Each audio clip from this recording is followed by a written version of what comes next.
para hoje, e até por conta desse nosso tempo,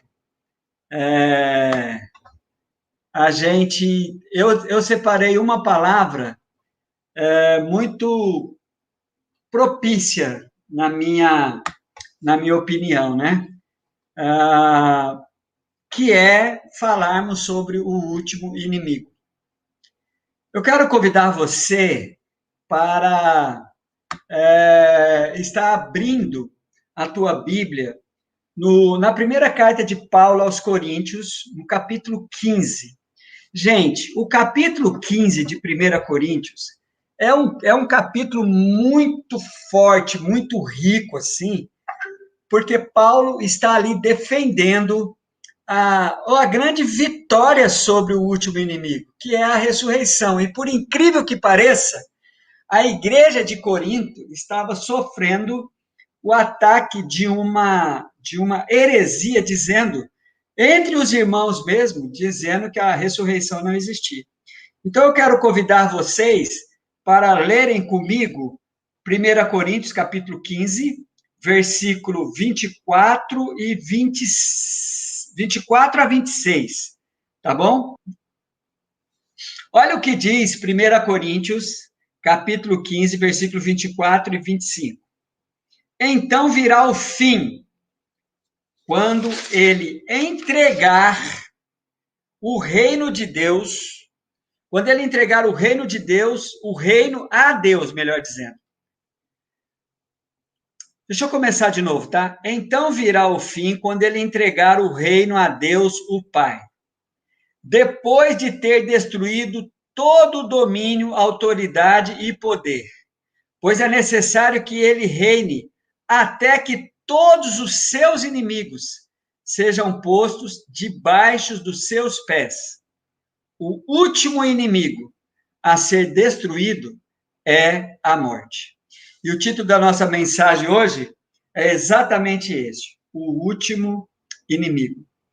O que eu quero falar para vocês, nós estamos sendo, e eu estou muito comovido e agradecido a Deus pela igreja estar tendo muitos irmãos, tanto aqui da IBNA, como pessoas assim, estão tendo uma preocupação não só com as famílias, né, enlutadas, mas inclusive com as famílias pastoral. Perguntaram para mim como que o Josian estava, ele acabou de sofrer a perda além de ser o pastor, mas antes de ser o pastor, seu amigo, o pastor Kelly. Depois ele vem para cá, é impactado com o falecimento do pastor Roberto, e depois o Enivaldo, e depois agora, ontem, aquela terrível impacto nas nossas vidas, né? Que foi a partida do Vinícius. Então, nós todos estamos assim, eu quero agradecer em nome dos pastores, das duas famílias pastorais, a preocupação que vocês estão tendo conosco. Olha, ter uma igreja como a Igreja Batista Nova Aliança, o fardo é dividido. O fardo é dividido. Eu não estou carregando esse fardo sozinho, a Sandra não está carregando esse fardo sozinha. O Josian, a Nábila não estão carregando esse fardo sozinho. O pastor Edson e a Aline não estão carregando esse fardo sozinho. A pastora Joana não está carregando esse fardo sozinho. Os pastores da igreja estão sendo alcançados pelo amor, pela solidariedade, pelas orações. Um monte de pessoas dizendo que está orando por nós, preocupada conosco. Isso é muito legal. Então, a gente começa a entender a bênção que é fazermos parte dessa família. Então, queridos, isto posto, eu quero mesmo agradecer ao Senhor pela vida de vocês estarem sendo tão preocupados conosco assim.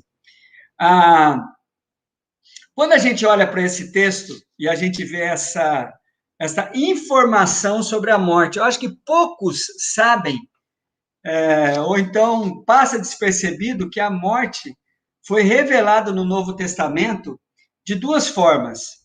Em Romanos 6, 23, a morte aparece como salário, como pagamento. A Bíblia diz assim em Romanos 6, 23, porque o salário do pecado é a morte, E aqui, em 1 Coríntios, ela aparece como sendo o último inimigo, agora preste atenção, a ser vencido por Jesus. Eu estava olhando e dando uma estudada melhor nesse texto, a expressão está no plural, que Jesus tem inimigos que serão colocados debaixo dos seus pés, sobre o seu controle, sobre o seu domínio. Agora, veja só, quem são os pés de Jesus? É a igreja dele. Os pés faz parte do corpo. Jesus é a cabeça e os pés faz parte do corpo. Então, o Senhor vai colocar os seus inimigos debaixo dos seus pés, debaixo do domínio dos seus pés, debaixo do domínio da sua igreja. E é interessante, irmãos, que nós temos por cultura elegermos um inimigo, que é Satanás, né? Mas, na verdade, a morte é apresentada como o último inimigo. E a morte entrou no mundo como resultado do homem ter pecado. E ao homem pecar, ele ficou muito frágil.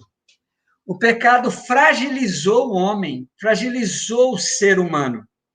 Nós ficamos medrosos, nós ficamos assim, fracos, nós ficamos cheios de crendices, né? E falando em crendices, cada um de nós temos uma maneira de enfrentar a morte. Eu estava vendo nesses 3 velórios como que a reação à morte ela é diferente, né? E eu fiquei assim aprendendo muito com tudo isso. Alguns têm as expectativas misteriosas, né? Até tem um hino muito conhecido, muito antigo, eu acho que da galera que está aqui, talvez só a Arlete vai lembrar desse cântico, Arlete, desse hino, que diz assim, lá verei meu pai, lá verei minha mãe, lá verei Isaac e Jacó. É uma expectativa que a gente tem de rever os nossos queridos lá, mas é só uma expectativa, né? Interessante que a Bíblia, em lugar nenhum, fala de que isso vai ser possível.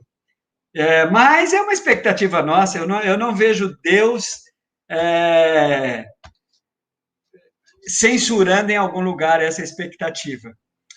O escritor de Mateus identificou Elias e Moisés, lá no Monte da Transfiguração.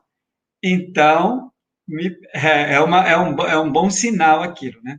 Mas, irmãos, essa fragilidade com que o pecado nos deixou, cheio de crendices, cheio de cada um tem a sua expectativa,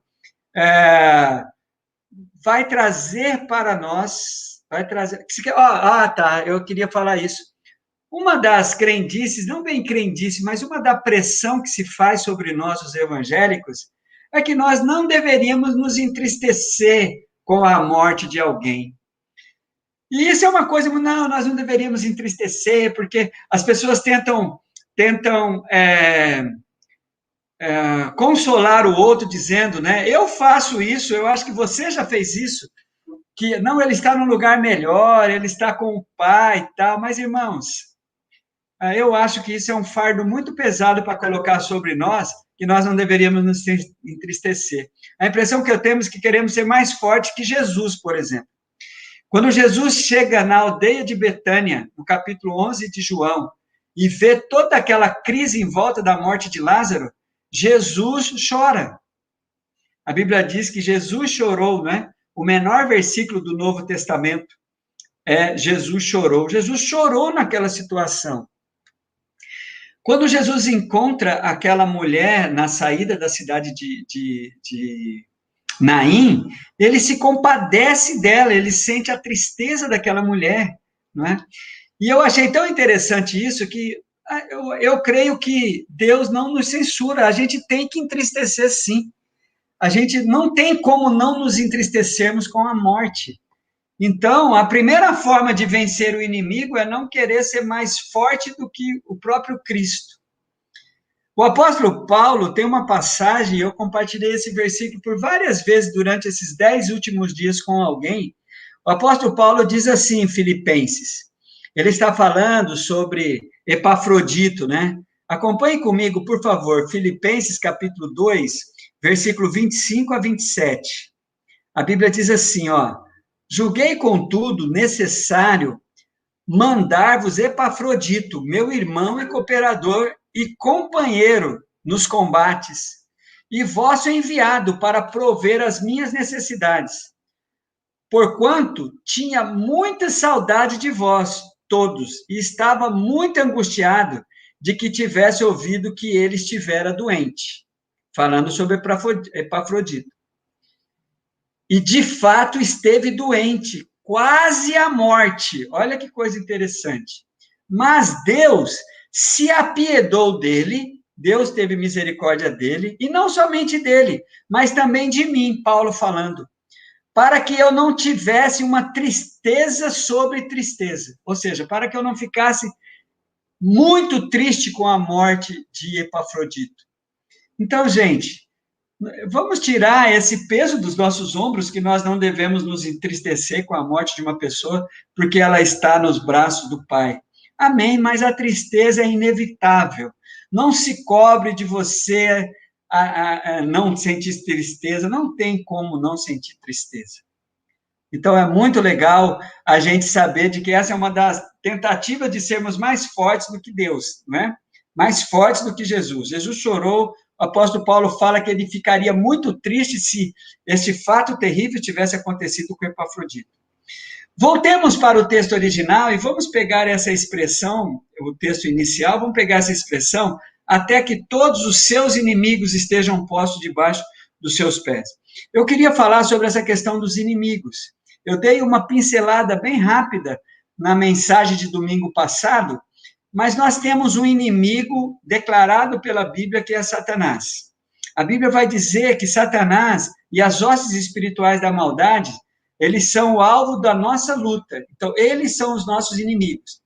E o último inimigo, que aqui nós estamos tratando dele hoje, que é a morte, conforme está escrito em 1 Coríntios 15, 26.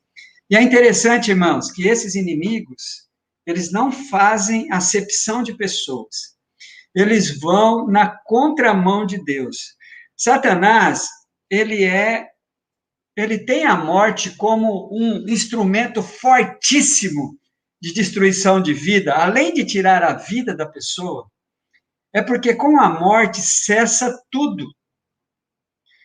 Com a morte, quando você vai a um cemitério, lá não está enterrado só pessoas. Lá estão enterrados sonhos. Lá estão enterrados projetos. Lá estão enterrados expectativas. E Satanás sabe disso. Então, o que ele faz? Ele usa a morte como instrumento. Quando alguém morre sem Cristo, na minha visão, eu vejo Satanás contando vitória nisso. Mas quando uma pessoa morre com Cristo, Satanás é vencido em Cristo na cruz. E porque eu vejo essa ação do inimigo, que ele vai na contramão de Deus, porque a Bíblia fala que o nosso Deus não faz acepção de pessoas. E olha, o pastor Josian está aqui conosco, os pastores estão aqui, a gente já participou de vários velórios. Nestes últimos 10 dias na vida da igreja, nós vemos como a morte não faz acepção de pessoas.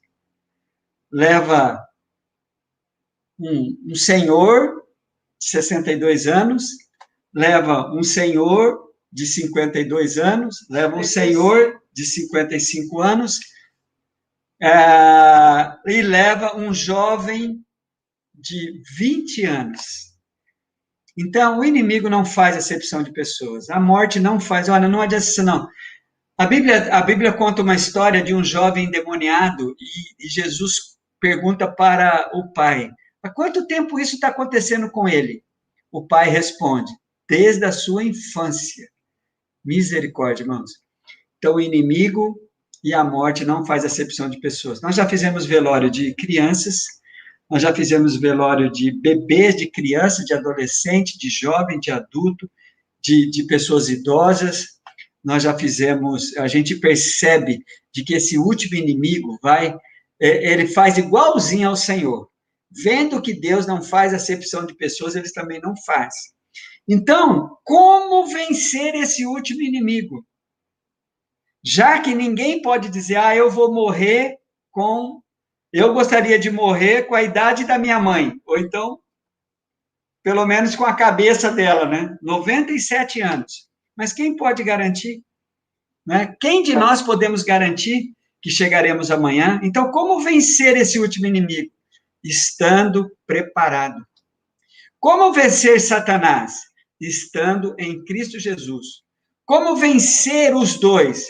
Estando preparados pela força do poder dada por Deus a nós, quando pela fé nós somos chamados filhos de Deus, e para isso ele nos deu poder. Como chamou a atenção para mim essa expressão em João 1,12. Eu tenho esse versículo de cor na minha cabeça, né? Mas essa palavra poder, ultimamente, ela tem ela tem chamado muita minha atenção. Como que diz 1 João 1,12? Porque todos quantos receberam, deu-lhes o poder de serem chamados filhos de Deus. Esse poder, irmãos, é para vencermos os nossos inimigos, para assumirmos, na verdade, é para assumirmos a nossa vitória sobre os nossos inimigos. E nós temos dois inimigos bíblicos. Eu vou chamar de inimigos bíblicos, porque vocês podem ter inimigos humanos, não deveríamos ter, mas tem pessoas que têm seus adversários. Mas, biblicamente, nós temos dois inimigos, Satanás e a morte. E ambos foram vencidos por Cristo. Eu fico maravilhado com isso. Então, eu estava, nesses dias, precisando de consolo e procurando texto de consolo. Gente, olha que texto consolador é esse de Isaías 57:1. Olha aí para Isaías 57:1. Eu penso que esse versículo, nós deveríamos ter ele na capa de nossas Bíblias. Ele deveria estar nos banners de velórios, em vez daqueles textos mais. Olha só o que está escrito em Isaías 57:1. A Bíblia diz assim, olha, o justo perece, e ninguém pondera sobre isso em seu coração. Homens piedosos são tirados, e ninguém entende que os justos, olha que coisa linda, irmãos, são tirados para serem poupados do mal.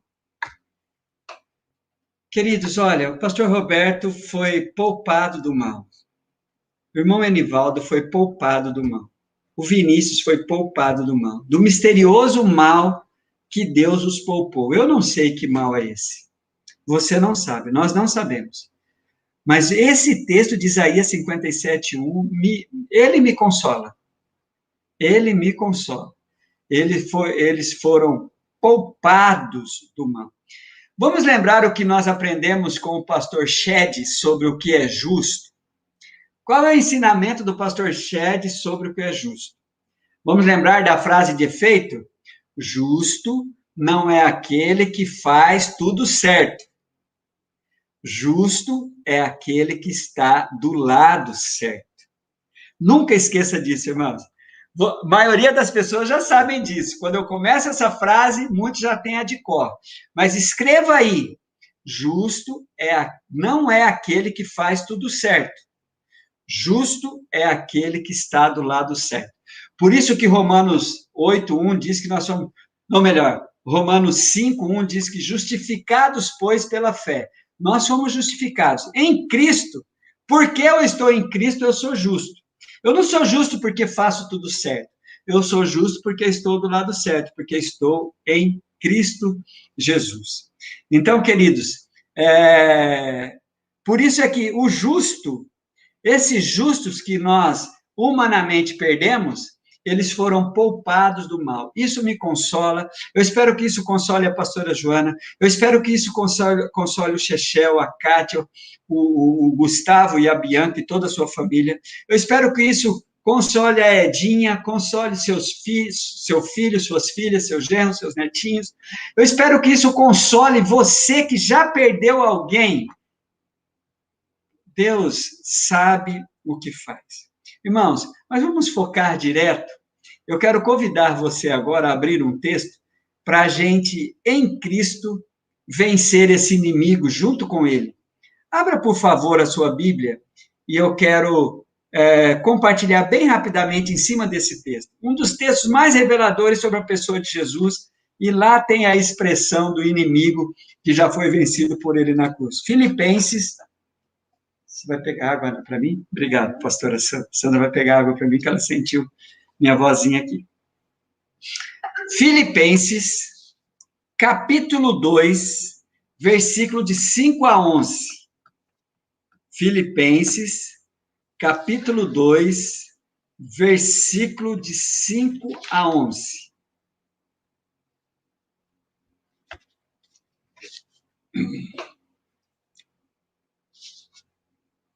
Olha só o que diz Filipenses, capítulo 2, versículo de 5 a 11. Deixa a sua Bíblia aberta aí. Seja a atitude de vocês, vou ler na NVI, tá? Seja a atitude de vocês a mesma de Cristo. Como que vamos vencer a morte, gente? Aprendendo com Jesus. Jesus é o nosso grande mestre, né? Jesus é o nosso grande... Ele é o nosso grande exemplo. Versículo 6 de Filipenses 2. Que, embora sendo Deus, não considerou ser igual a Deus. Era algo a que devia apegar-se, mas esvaziou-se a si mesmo, vindo a ser servo, tornando semelhante aos homens, e sendo encontrado em forma humana, humilhou-se a si mesmo, e foi obediente até a morte. E morte de cruz, a pior das mortes. Por isso Deus os exaltou à mais alta posição, e lhe deu o nome que está acima de todo nome, para que ao nome de Jesus se dobre todo o joelho nos céus e na terra e debaixo da terra. Perdão, irmãos, e toda língua confesse que Jesus Cristo é o Senhor, para a glória de Deus Pai. Olha que bênção. Olhe para esse texto, olhe para Filipenses 2. A gente vai olhar aí que esse homem fragilizado pelo pecado, esse homem medroso que tem medo da morte, esse homem cheio de crendices que somos nós, que cada um de nós temos aí a nossa concepção sobre morte, as nossas expectativas. Jesus vem nos libertar da grande força do pecado, que é a morte. Então, o que Jesus vem fazer? Ele vem, se sacrifica por nós, se esvazia, se torna um servo, ele se assemelha a nós, sente todas as nossas dores, vence o inimigo, que é a morte na cruz, e a grande força de Jesus, gente, preste bem atenção nisso. A grande força de Jesus foi a obediência. Não tem como vencer o inimigo, irmãos, sem estar predisposto a obedecer a Deus nos seus princípios. Não tem como vencer Satanás, não tem como vencer a morte se não for pela obediência. Os irmãos lembram de uma pílula que um dia desse soltou no canal da igreja, falando assim que agora as pessoas estão arranjando outro caminho para ir para o céu, que é a morte. Gente, a morte nunca é o caminho para o céu. Sem Jesus, o indivíduo não vai para o céu. Eu louvo a Deus porque as pessoas que partiram recentemente, todos tinham Jesus como Senhor e Salvador de suas vidas. Então, Jesus vem para libertar esse homem, pagando o preço no lugar desse homem, deixando bem claro que a fragilidade do homem, a fraqueza do homem, ele se enfraqueceu também como nós, mas a sua fraqueza não incapacitou de ser obediente. Nós somos fracos, nós pecamos, mas Deus sempre nos dá força para obedecer. Jesus, então, fez isso por nós. E E o que aconteceu com Cristo? Qual foi a consequência disso? Ele acabou sendo o grande triunfador sobre todas as limitações humanas. Ele foi. Quando você olha para a Bíblia assim, ó, deixando que, no versículo 8, e sendo encontrado em forma de humana, humilhou a si mesmo e foi obediente. Obediente até quando, irmãos? Até quando você deve ser obediente? No texto diz assim que Jesus foi obediente até a morte, e a mais terrível de todas as mortes, a morte de cruz. Gente, a gente vê a humilhação e o sofrimento de Cristo, né? Eu acho impressionante como Cristo sofreu fisicamente, Cristo sofreu emocionalmente e Cristo sofreu espiritualmente. No Getsemane, ele estava sofrendo tanto espiritualmente que o seu físico reagiu, ele suou sangue, a sua emoção, ele ficou ali decepcionado com os seus discípulos. Puxa, vocês não podem orar comigo nem uma hora, eu estou aqui terrivelmente amargurado, estou com a minha alma pesada.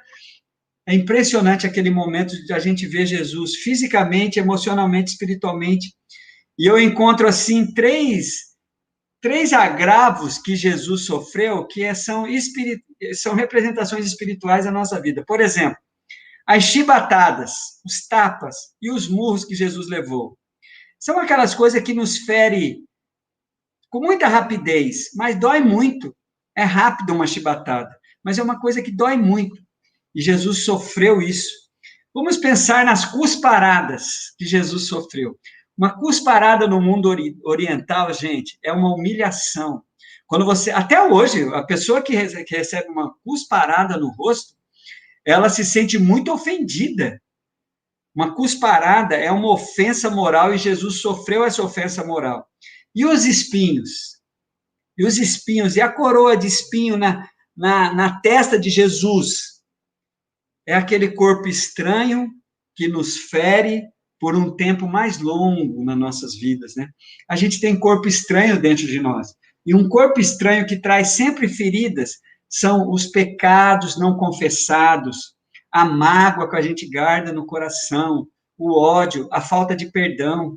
São tudo representações de espinhos, corpos estranhos dentro de nós que causa dor, que causa inchaço, que causa doença dentro da gente. E Jesus, então, teve tudo isso, chibatadas, cusparadas, espinhos, mas depois, ele obedece a Deus, vai até o fim. Qual é a consequência, irmãos? Olhe para o versículo de número 9. Por isso, Deus exaltou e a mais alta posição, ele deu o nome que está acima de todo nome. Jesus, então, foi colocado no seu devido lugar. E quando Jesus é colocado no seu devido lugar, a sua igreja vai com ele. A sua igreja vai com ele. Olha o que a Bíblia diz, e eu quero que vocês acompanhem comigo, no capítulo 2 de Efésios, quando a Bíblia vai dizer assim, onde que nós estamos em Cristo Jesus? Olha que coisa maravilhosa. Efésios 2, versículo de 6 a 10, diz assim, ó, Deus nos ressuscitou com Cristo. Olha, isso tem que ser visto pela fé, irmãos. Essa situação em Cristo já aconteceu conosco, por isso é que o inimigo, a morte, já não causa em nós o mesmo efeito que causa numa pessoa sem Cristo. Deus nos ressuscitou com Cristo e com ele nos fez assentar nos lugares celestiais em Cristo Jesus. Efésios 2, 6. Olha que maravilha, irmãos.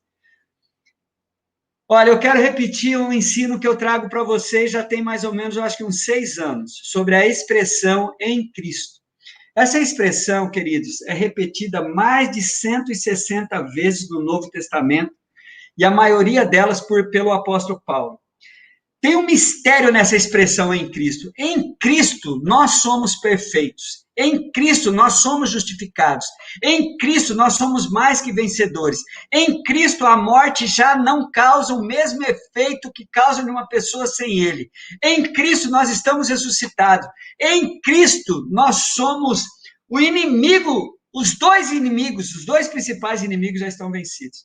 Guarde isso, essa expressão em Cristo tem um mistério de grande livramento e libertador para nós. Toda vez que você estiver lendo a Bíblia, que você vê essa expressão em Cristo, presta atenção em todo o contexto.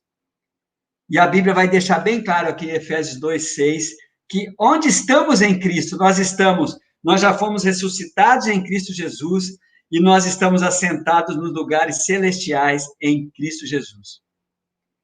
E nós temos de lá uma visão privilegiadíssima, uma visão, olha o que diz o versículo 7, para mostrar nas eras que hão de vir a incomparável riqueza da sua graça, demonstrada em sua bondade para conosco, mais uma vez, em Cristo Jesus. Irmãos, que maravilha! Que maravilha a gente ver essas expressões do Evangelho assim, com tanta clareza. Então, eu louvo a Deus, e eu quero que você grave isso. Puxa vida, eu nunca esqueça de ver todo o contexto em volta da expressão em Cristo. Vai ter sempre uma realidade espiritual ali para você assumir, para você tomar posse, para você falar, eu estou espiritualmente nessa situação. A tua carne não vai fazer você sentir. As circunstâncias, muitas vezes, não vai permitir que você se veja assim, mas esta é a mais pura realidade do Evangelho para você. Em Cristo, você já venceu o último inimigo. E eu quero, irmãos, por fim, terminar voltando lá para 1 Coríntios. Eu quero ler um trecho final daquele capítulo. Eu quero desafiar você hoje, antes de dormir, você lê o capítulo 15 de 1 Coríntios inteirinho. Veja ali a grande discussão que Paulo está tendo contra aqueles que não criam na ressurreição. Mas eu separei esse último texto aqui para a gente concluir. Eu estou vendo o André aqui, eu tinha liberado ele, mas ele vai ficar, então ele vai fazer um louvor para nós final, né, André? Que legal, estou feliz. Só eu estou vendo o André, tá, irmãos? Vocês não estão vendo, isso é um inbox aqui, e já ele canta para nós. Irmãos, abra lá, eu quero terminar com esta expressão bíblica sobre nós em Cristo vencendo os inimigos e o último inimigo. 1 Coríntios 15, versículos 53 a 58, diz assim, ó, porque convém que isto que é corruptível, falando do nosso corpo, se revista de incorruptibilidade, e que isto que é mortal se revista de imortalidade. Nossos irmãos, pastor Roberto, irmão Enivaldo, o Vini, meu irmão, já estão lá zeradinho. Ontem o pastor Josiah ministrou no velório, dizendo assim que uma das coisas que a gente ganha lá é um novo corpo. Nossa, eu fico imaginando, eu já sou tão bonito aqui na Terra, eu imagino meu novo corpo no céu. Eu acho que eu vou receber um novo nome, eu acho que vai ser Arlindíssimo, vai ser o meu nome no céu. Tomara, né? Gente, vamos continuar aqui. E quando isto que é corruptível se revestir de corruptibilidade, isto é, o que é mortal se revestir de imortalidade, então cumprir-se-á a palavra que está escrita. Olha, irmãos, que vitória, que bênção. Tragada foi a morte na vitória. Você pode aplaudir ao Senhor aí, onde você estiver, sozinho. Paga esse mico aí, vai. Vamos aplaudir ao Senhor. Uhul! Tragada foi a morte na vitória. Onde está a morte, o teu aguilhão? Onde está o inferno, a tua vitória? Irmãos, olha, tudo inimigo aqui, tudo lascado, porque já foram vencidos. Ora, o aguilhão da morte é o pecado e a força do pecado é a lei. Mas a graça de Deus que nos dá a vitória por nosso Senhor Jesus Cristo. Amém, queridos? Irmãos, nós vamos continuar nos entristecendo com a morte. Eu espero que ninguém mais morra esse ano. Tá bom, tá bom, tá bom. Chega. O Senhor vai trazer livramento para todos. Ninguém vai morrer mais. Eu peço a Deus que não tenha mais nenhum velório, em nome de Jesus, na nossa igreja, e na igreja de ninguém aqui em Cacoal. Que esse seja um ano assim que chegou a cota. Então, para que nós venhamos já poder nos alegrar, agora é possível nos alegrar onde nossos irmãos estão, porque a tragada foi a morte, ela foi vencida. Aí vem a última expressão no versículo 58. Portanto, meus amados irmãos, sede firmes e constantes, sempre abundantes na obra do Senhor, sabendo que o vosso trabalho não é vão no Senhor. Glória a Deus. Amém, irmãos? Que bênção. Eu fico radiante assim com um texto como esse. Por que que Paulo falou que o último inimigo a ser vencido e já foi vencido por Jesus? Quando Jesus, quando Jesus ressuscitou, meu irmão, Satanás, a morte, todos foram vencidos. E quando a Bíblia usa debaixo dos seus pés, debaixo dos pés da igreja. Então, que Deus nos abençoe, que esta palavra encontre morada no nosso coração, para a honra e glória do nosso poderoso Deus. Amém e amém. Eu vou deixar você.